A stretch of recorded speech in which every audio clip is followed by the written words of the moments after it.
नमस्कार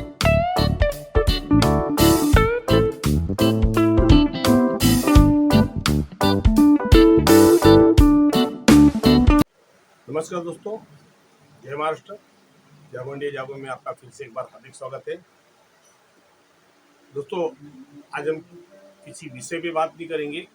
बहुत सारे कमेंट्स आए हैं, उस कमेंट्स के बारे में बात करेंगे और उसका जो भी समाधान होगा उस विषय में हम बात करेंगे, मैं बताऊंगा। और जहाँ तक हो सके जो कानूनी नियम है उसके विषय में मैं आपको तो दोस्तों स्टार्ट करते हैं। वीडियो स्टार्ट करते हैं। पहला कमेंट है प्रमोद भोसले जी का। प्रमोद भोसले जी का दो कमेंट्स है। पहला कमेंट है, नमस्ते सर, क्या हम एसआरए में लॉक इन पीरियड खत्म होने से पहले रूम खरीद सकते हैं क्या? Please reply. और अभी का लॉक इन पीरियड क्या है? तो प्रमोद भोसले जी, पहली बात तो सर्कुलर 145 के आधार पे अगर लॉक इन पीरियड यानी जो भी लॉक इन पीरियड पहले 10 साल था अब 5 साल का है, वो 5 साल के पहले आप खरीद सकते हैं। और उसके अंदर जो सरकार द्वारा जो नियम बनाए गए कि रेसिडेंस का होगा तो 50,000 रुपया उसका ट्रांसफ़र चार्ज आएगा, और कॉमर्शियल होगा तो उसके अंदर रजिस्ट्री चार्ज जो रजिस्ट्रेशन हुआ है वो, उसके अलावा 1 लाख 2 लाख या 3 लाख उसमें जो ज़्यादा रहेगा। अब ये चीज़ लोगों को समझ में नहीं आ रही है सर्कुलर में कि रजिस्ट्रेशन चार्ज और 1 लाख 2 लाख या 3 लाख उसमें जो ज़्यादा रहेगा वो। तो दोस्तों, रजिस्ट्रेशन चार्ज का मतलब ये है कि जैसे आपका रजिस्ट्रेशन का चार्ज लगा है 90,000, तो आपको 1 लाख भरना पड़ेगा कि 90,000 से 1 लाख रुपये ज़्यादा है तो वो 1 लाख भरना पड़ेगा कॉमर्शियल के। और समझो 1.5 लाख आपका चार्ज आया है रजिस्ट्रेशन का, तो आपको 1.5 लाख से ज़्यादा कौन सा है? 2 लाख, तो 2 लाख भरना पड़ेगा। यदि समझो आपका रजिस्ट्रेशन चार्ज 2 लाख के ऊपर आया है, 2.25 लाख 1.5 लाख 2.25 लाख, तो उसमें 3 लाख रुपया आपको रजिस्ट्रेशन चार्जेस भरना पड़ेगा। मतलब जो प्रॉपर्टी की आरवी के हिसाब से, रिटेल वैल्यू के हिसाब से। क्योंकि दोस्तों रजिस्ट्रेशन का मतलब ये है कि जो भी प्रॉपर्टी आपकी रजिस्ट्रेशन होती है तो उसको अलग अलग इलाकों में अलग वैल्यूज दी गई, रिटेल वैल्यू अलग दी गई। अब जैसे कांदीवली में कोई प्रॉपर्टी है और मलाबार हिल में कोई प्रॉपर्टी है तो दोनों में बहुत फर्क होगा, तो उसके रजिस्ट्रेशन चार्जेस भी ज़्यादा है। तो इसके लिए ये क्राइटेरिया दी गई है कि रजिस्ट्रेशन चार्जेस जो है कि 1 लाख 2 लाख या 3 लाख उसमें जो ज़्यादा रहेगा वो, तो मैंने पहले ही समझा दिया, इसका मतलब आप समझ गए। तो वो चीज़ें आप ट्रांसफ़र कर सकते हैं, वो भी एसआरए की पूर्व परवानगी से। और उसमें एक नियम ये है कि जो भी व्यक्ति इस चीज़ को खरीदेगा एसआरए के फ्लैट्स को, वो महाराष्ट्र का निवासी होना चाहिए, कम से कम 15 साल का, उनको डोमिसाइल सर्टिफिकेट पेश करना पड़ेगा। और जो भूमिपुत्र हैं उनके लिए कोई प्रॉब्लम्स नहीं है, क्योंकि उनका जन्म यहाँ हुआ है, उनके बर्थ सर्टिफिकेट है, सब कुछ है, तो उनको कोई प्रॉब्लम्स नहीं है। लेकिन जो बहुत लोग बाहर से आते हैं और फिर एसआरए में फ्लैट खरीदते हैं, उनके लिए रखा गया है। और उसमें एक और नियम लगाया गया है कि जिसकी निम्न आय या मध्यम आय है, मतलब आपका इनकम कम या मिडिल क्लास फैमिली हो, तो ही आपको अलर्ट होगा, जो माढ़ा में रूल है उसके अलावा। और तीसरा नियम यह है कि यदि आपको किसी एसआरए में या किसी भी परियोजना में अगर लाभ मिल चुका है तो आपको नहीं मिलेगा, क्योंकि सरकार के नियमों के हिसाब से आप उसको नहीं ले सकते, क्योंकि सरकारी संपत्ति है जो सरकार की अधिसूचना अनुसार कहा गया है कि हम मुफ्त आवास योजना दे रहे हैं। तो इसके लिए ये चीज़ रखी गई है, आप उसको खरीद सकते हैं, लेकिन ये नियम के अनुसार। अब दूसरा प्रश्न आपका ये है कि 5 साल का क्या जीआर निकला है? तो प्रमोद जी, 5 साल का जीआर निकला नहीं है। 5 साल के लिए अधिसूचना जो हुई थी, जो भी सत्र में थे हमारे माननीय जो विधानमंडल के सदस्य हैं उस समय वहाँ पे पास हुआ था, और उसके बाद जीआर भी आया था, और उसमें ये कहा गया था कि इसमें जो सेक्शन 3E है इस्लामेट का, उसके अंदर हम संशोधन करेंगे, तो अमेंडमेंट करेंगे। तो वो अमेंडमेंट भी हो चुका है, नेट पे उसकी कॉपी उपलब्ध है, आप ले सकते हैं। तो दूसरा प्रश्न है प्रवीण वाडेकर जी का। प्रवीण वाडेकर जी ने पूछा है, मी प्रवीण वाडेकर, माझं म्हणणे असे आहे की एसआरए पोर्टल का बनवत नाही, त्यासाठी काय करावं लागेल, असं मुळे एसआरएचे कामामध्ये नक्की बदल होऊन भ्रष्टाचार कमी होईल, प्लीज यासाठी काय करावं लागेल ते सांगा. प्रवीण वाडेकर साहेब, पहिली गोष्ट ही आहे की शासनाने पण पोर्टल बनवले आणि सेंट्रल गव्हर्नमेंटचे पण पोर्टल्स आहे, पण मला वाटत नाही की त्या पोर्टलवर आपण जे पण तक्रार करतो त्या तक्रारीचा काहीही फायदा आहे. कारण आपल्याला माझं स्वतःचं म्हणणं असं आहे की मी जे महाराष्ट्र सरकारचा पोर्टल आहे त्यामध्ये मी तक्रार केली होती भाडेविषयी, पण आजपर्यंत मला त्या पोर्टलवर कुठलाही रिप्लाय आलेला नाही, कुठलाही रिप्लाय ना शासनामार्फत ना अधिकाऱ्यामार्फत. आत्ता मला सांगा की पोर्टल बनवून होणार काय? पण जर पोर्टल बनवायचं आहे असा लोकांच्या मनात आहे, तो लोकांनी जास्त जास्त निवेदन करा सरकारला की एसआरए मध्ये पण पोर्टल बनवू. कारण एसआरए मध्ये होतो काय ते मी नेहमी प्रत्येक व्हिडिओमध्ये सांगतो. एसआरए मध्ये कायदा बनवतात, पण कायद्याची अंमलबजावणी होत नाही. मग अंमलबजावणी होत नाही, कायदा मोडला जातो. पोर्टल बनवण्यावर त्याच्यावर कसा विश्वास ठेवणार, कारवाई करणारच, बरोबर आहे. माझं म्हणणं आहे फक्त शासनाने एक कठोर धोरण काढायला पाहिजे, निर्गमित करायला पाहिजे की ज्या अधिकाऱ्यांनी शासनाचा सर्क्युलर, कोर्टाचे आदेश, अधिसूचना याची अंमलबजावणी केली नाही तर त्या संबंधित अधिकाऱ्यावर ताबडतोब शिस्तभंगाची कारवाई करण्यात येणार, हे बनवणे गरजेचे आहे माझ्या मनाप्रमाणे.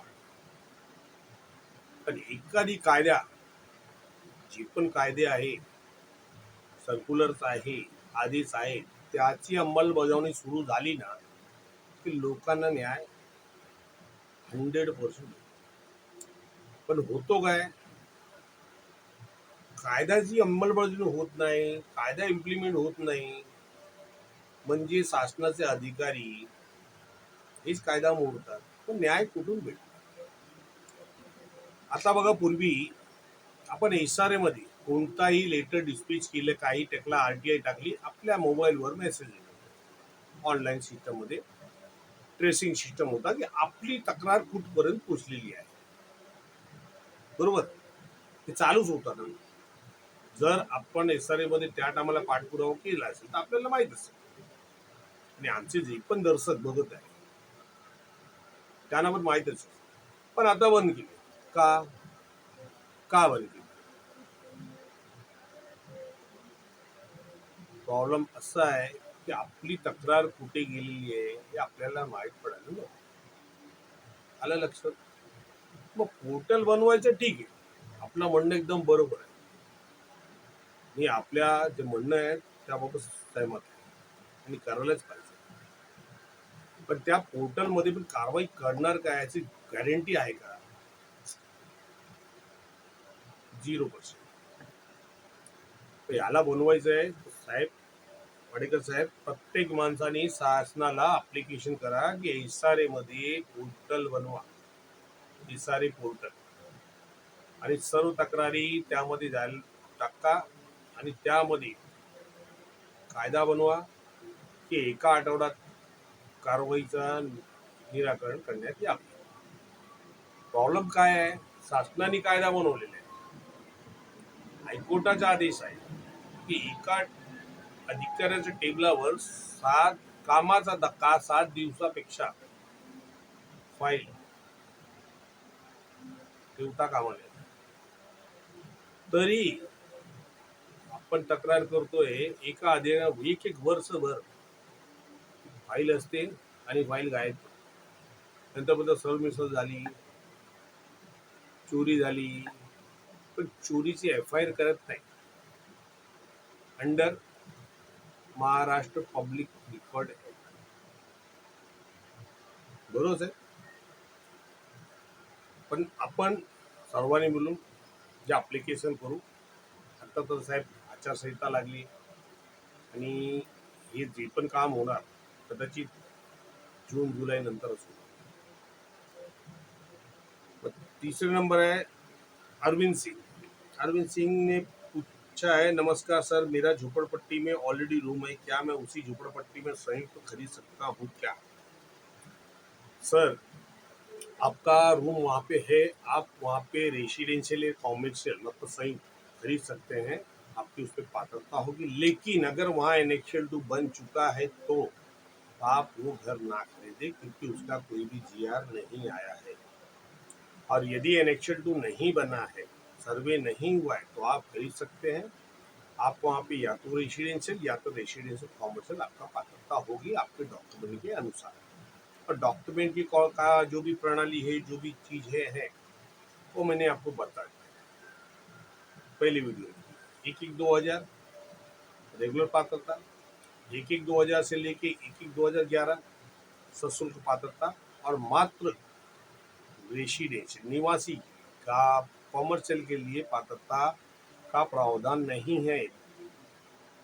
16/5/2018 का जो भी शासकीय अधिसूचना है उसमें पहले वहाँ पे कोई भी क्राइटेरिया नहीं दी गई थी, लेकिन 2023 में उसमें संशोधन करके कॉमर्शियल गालों को बाहर निकाला है कि खाली निवासी सदनिका धारकों को ही पात्रता की जाएगी सशुल्क में, जिसमें 2.5 लाख रुपया उन्हें भरना होगा at the time of allotment. ठीक है सर. चौथा परी जी हैं, उन्होंने पूछा है, सर मेरी एक पहचान वाली है, उसने 90s में एक औरत से घर लिया था. झोपड़पट्टी में जिस औरत से घर लिया था उसका जगह बहुत बड़ा था, और उसकी औरत ने 3 जन को बेच दिया अलग अलग हिस्सों में बांट कर, तो उनको घर मिलेगा ना. तो परी जी, सबसे पहली बात ये है कि जो 90s में घर के डिवाइडेशन हुए हैं तो उनके डॉक्यूमेंट्स क्या है ये आपने मुझे नहीं बताया कि जो 3 हिस्से बने हैं तो क्या तीनों के पास, अगर उनके पास 2000 के पहले की तीनों परिवार के पास डॉक्यूमेंट्स है, लैंड बिल, वोटिंग, ये 2 डॉक्यूमेंट भी है, तो उनकी पात्रता निश्चित हो जाएगी. और यदि 2001 से 2011 1/1/2011 तक के हैं तो सशुल्क पात्रता होगी, सशुल्क पात्रता होगी, जिसके सशुल्क पात्रता भी पहले बता चुका. अब दूसरा परी जी का ये कमेंट है, सर जी झोपड़पट्टी के सारे पेपर बराबर है, बट 5th या 6th पार्टी रहे तो इसारे में कोई प्रॉब्लम तो नहीं होगा.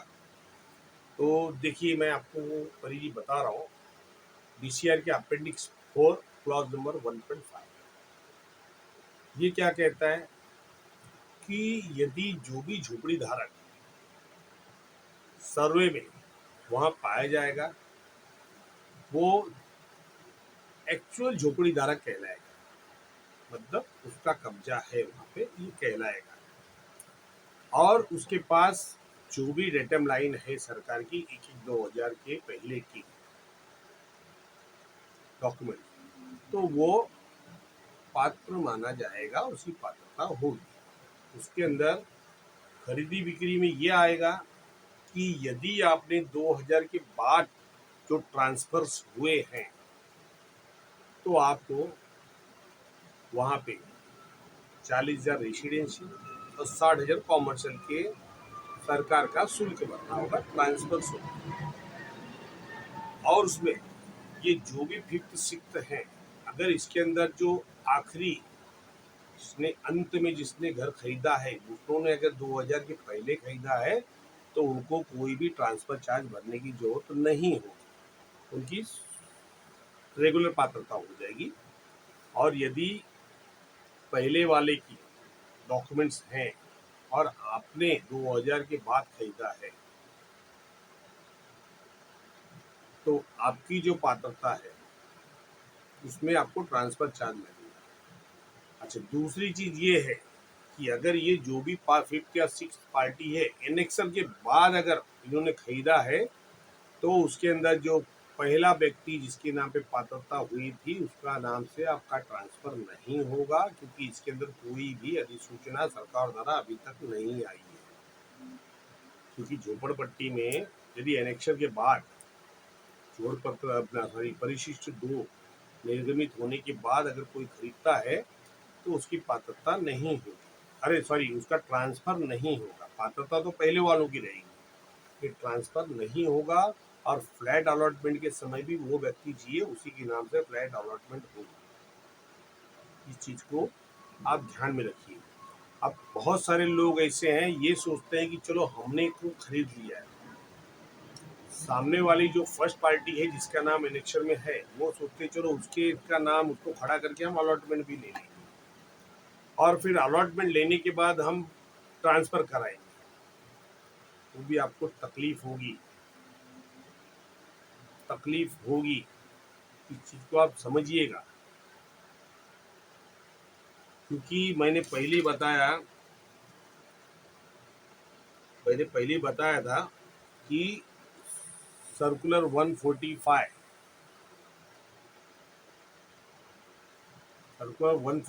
में क्या कहा गया है कि आपके डॉक्यूमेंट रजिस्टर्ड चाहिए, जो भी हो नोंदणीकृत रजिस्टर्ड डॉक्यूमेंट होने चाहिए। और झोपड़पट्टी में तो दोस्तों डॉक्यूमेंट रजिस्टर्ड होती नहीं है। अब आपके सामने प्रॉब्लम ये आएगा कि जिस झोपड़ी धारक से आप खरीद चुके हैं उनके साथ फिर से आपको रजिस्टर्ड डॉक्यूमेंट बनाने होंगे उस डेट की। उसके बाद आपके 50,000 ट्रांसफर फीस, फिर सोसाइटी में जो भी ट्रांसफर चार्जेस वगैरह वगैरह वो लगते हैं, शेयर सर्टिफिकेट के बदलाव के सब लगते हैं, वो सब करना पड़ेगा। तो ये चीज आप समझ के। अब उसके बाद पंकज यादव जी हैं। पंकज यादव जी ने पूछा है कि सर मेरे पिताजी मतलब मेरे फादर की डेथ 2001 में हुई, क्या मेरे मदर का नाम पर घर ट्रांसफर हो गया क्या? क्योंकि एनेक्सर 2 में मेरा घर है मदर के नाम है और पात्र है, कृपया करके बताएं। तो पंकज यादव जी, मैंने पहले भी वीडियो बताया, अभी बता रहा हूँ। सर्कुलर 152 SRA का सर्कुलर 152 ये कहता है कि हस्बैंड एंड वाइफ नॉमिनी होते हैं, मतलब एक दूसरे के पूरक है। क्योंकि हमारे भारत देश में पति पत्नी को अर्धनारीश्वर कहा गया है और इसी आधार पे इनकी जो पात्रता होती है संयुक्त होती है। अगर वो अपना नाम नहीं भी ट्रांसफर करे तो कोई प्रॉब्लम नहीं होगा। यहाँ तक कि जैसे हस्बैंड की डेथ हो गई है, अगर हस्बैंड के नाम पे भी इलेक्शन में है तो पत्नी बिना नाम ट्रांसफर कराए इलेक्शन भी लड़ सकती है, क्योंकि वो नॉमिनी है, साथ में पात्र हुई है। आप समझे। और आपने बताया कि आपकी मम्मी का नाम आया, क्योंकि मेरे ख्याल से जब सर्वे हुआ होगा उसके पहले आपकी पिताजी की डेथ हो चुकी होगी, आपका इलेक्शन बाद में बना होगा, तो वहाँ पे एट प्रेजेंट आपकी मम्मी ने भी, तो मम्मी का नाम आ चुका है। आपको कोई डरने की जरूरत नहीं, आपका घर पात्र है और आपकी मम्मी का नाम ऑलरेडी ट्रांसफर हो चुका है। फिर उसके बाद प्रमोद सरमलकर जी हैं। उनका प्रश्न है, सर SR स्कीम में इमला मालक जो जमीन मालक नहीं है का क्या महत्व होता है नियम, तो प्रमोद शर्मा जी मैं आपको ये बताऊं कि इमला मालक मतलब स्ट्रक्चर वाला होते हैं, जमीन मालक मतलब जमीन के मालक होते हैं, जिसमें हमारे पहले से चले आ रहे थे कि जमीन मालिक कोई और है और इमला मालिक वहाँ रहते हैं, कि जो इमला मालक मतलब उनकी जो घर है, उनका जो छत है, उनकी चाल है, वो उसके मालक है। अब गवर्नमेंट का रूल ये था कि जो भी जमीन मालक है वो एनए भरेगा। एनए का मतलब भूई बाड़ा, वो एनए भरेगा। और जो चाल मालिक है वो असेसमेंट टैक्स भरेगा। तो चाल मालिक जो है वो रेंट मालिक को देंगे, मालिक उसके ऊपर एनए भरेंगे, और जो चाल मालिक है वो अपने जो भी टेनामेंट है उनसे जो रेंट कलेक्ट करेंगे तो उससे वो असेसमेंट भरेंगे। तो ये रूल था चाल मालिक का, जिसको सोकॉल्ड इमला मालिक भी कहते हैं। तो दोस्तों अभी बोर्ड के अंदर आप चाहे रेंट कंट्रोल एक्ट ले लीजिए या कोई भी ले लीजिए, उसमें आपको चाल मालिक के लिए पूरा अधिकार दिया गया है। लेकिन इस सारे में सरकार ने चाल मालिक को इस चीज से बाहर कर दिया है, जिसमें सरकार को इस बारे में सोचना चाहिए था कि उनका भी अधिकार उनको मिलना चाहिए। उसका कारण क्या है वो मैं आपको बताता हूँ। दोस्तों हम जिस चाल में रहते हैं उस चाल में अगर हमारा कहीं से भी कोई चीज पत्र व्यवहार या जो भी करना है जिस पते पे हमारे आती है तो किसके नाम से, आप अगर अपना नाम डाल देंगे, चाली का नाम नहीं डालेंगे तो वो चीज आपके घर तक नहीं पहुंच पाएगी। यदि चाली का नाम डालेंगे तो जो भी पोस्टमैन या कुरियर वाला जो भी होगा उस चाली को पूछ के आप तक पहुंचेगा। तो इसमें चाल मालिक का अपना एक अस्तित्व समाप्त हो रहा है, उनके नाम का अस्तित्व, उनकी पहचान, ये सब समाप्त हो रही है। तो सरकार को उनको भी मुआवजा देने का अधिकार देना चाहिए था, लेकिन उन्होंने दिया नहीं है एसआरए में। क्योंकि एसआरए के नियम 4 जो भी झोपड़पट्टी पुनर्वास योजना प्रक्रिया व मान्यता है, उसे पॉइंट नंबर 7 में प्रवर्तक और झोपड़ी धारकों की सहमति करारनामा होता है, नंबर 1। दूसरा प्रवर्तक यानी मुख्य प्रवर्तक जो होते हैं चीफ प्रमोटर, और जमीन मालिक का भाड़े पट्टा करारनामा, बराबर है। इसपे भूखंड पे विकास करने का मतलब डेवलपमेंट एग्रीमेंट, वो कंसर्न उनका करारनामा होता है। फिर तीसरा जमीन मालिक और झोपड़ी धारकों की संस्था के बीच में, मतलब जो भी आपकी संस्था है और जमीन मालिक के बीच में उसके अंदर करारनामा हो। चौथा जमीन मालिक व सेल विंग, सेल विंग मतलब जो भी डेवलपर सेल विंग बनाएगा उसका जो खरीदेगा उसका, उसके लिए जमीन मालिक और संस्था का एग्रीमेंट, लेकिन उसमें चाल मालिकों को कहीं अधिकार नहीं दिया। ये इशारे के नियम है, नियम क्रमांक 4। तो दोस्तों ये आज का जो भी विषय था, जो भी आपके प्रश्न थे, आपके मन में शंकाएं थी, उसका जो भी समाधान बताया मैंने, अगर आप उससे संतुष्ट हैं तो कृपया कमेंट करें, क्योंकि आपके कमेंट्स आते हैं ना तो मनोबल बढ़ता है, तब हमें भी वीडियो बनाने में अच्छा लगता है। तो आप उस विषय में कमेंट करें कि आप हमारे जो भी हमने समाधान या उत्तर बताया उससे सेटिस्फाइड है या नहीं है, क्योंकि हमारे जो दर्शक हैं वो वीडियो देखते हैं, कमेंट नहीं करते। पिछली वीडियो मैंने कहा था कि मैं भी ये जानना चाहता हूँ कि जो कॉल्स आते हैं,